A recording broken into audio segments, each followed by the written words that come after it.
मतांचं मताधिक्य होतं ते माझंच रेकॉर्ड मोडीत काढत मला जवळपास 40,000 मतांचं मताधिक्य देऊन विरोधकांना इतका मोठा धक्का दिला की ते कधीही विसरू शकणार नाही। एवढा मोठा धक्का माझ्या तमाम मतदार बांधवांनी आणि भगिनींनी दिला।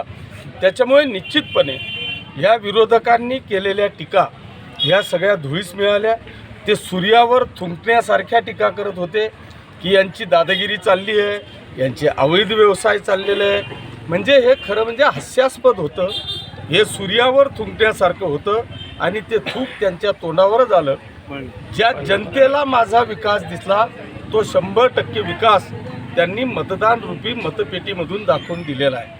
त्याच्यामुळे मी तमाम मतदार बांधवांचे मनापासून आभार मानतो आणि त्यांना धन्यवाद देतो। नाही, मी तर पहिल्यांदा पाचोरा आणि भडगाव मतदारसंघातल्या तमाम मतदार बांधवांचे, भगिनींचे, तरुण मित्रांचे, शेतकरी बांधवांचे मनापासून आभार मानतो, त्यांना धन्यवाद देतो की त्यांनी या मतदारसंघाचा एक इतिहास बदलला, हॅट्रिक केली आणि त्या हॅट्रिकच्या म्हणजे सुवर्ण क्षणाचे साक्षीदार आज माझा तमाम मतदार बांधव झाला।